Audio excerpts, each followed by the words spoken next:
Comment est venue cette idée pour faire ce livre sur le football-là? L'idée est venue, bon, moi je suis un grand fan de foot depuis que je suis gamin.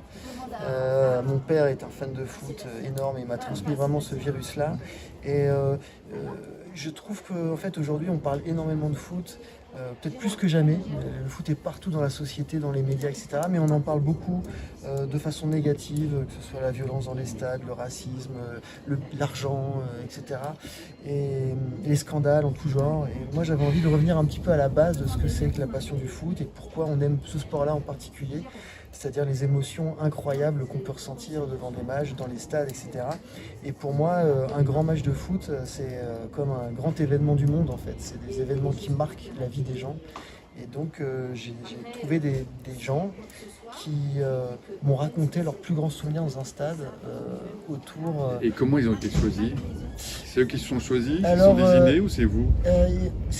D'abord, j'ai choisi un peu les matchs dont je voulais parler. Il y avait des matchs dont je voulais absolument parler, qui sont incontournables. Bon, il y a évidemment la finale de Saint-Étienne en 76, il y a le France-RFA de 82, les grandes finales, les grandes défaites, le France-Bulgarie 93, etc. Moi, des matchs aussi qui m'ont marqué en tant que fan de foot, ou des matchs que j'ai pas vus, mais dont on m'a beaucoup parlé, qui ont contribué un petit peu à ma passion du foot.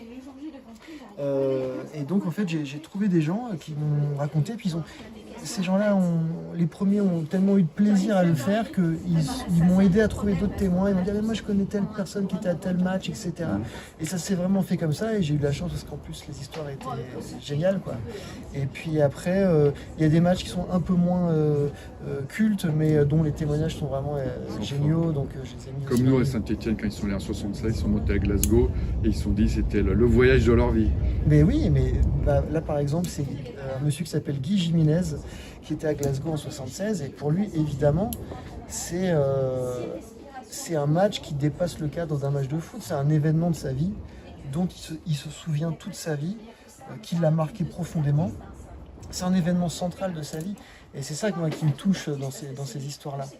C'est qu'un grand match de foot, ça dépasse, c'est pas que du sport en fait, c'est quelque chose qui est... On va plus loin. Ça va plus loin, C'est une passion. Ça imprègne la vie des gens en fait. Et la passion, voilà. Et puis c'est des instants de partage aussi, c'est ça qui me touche.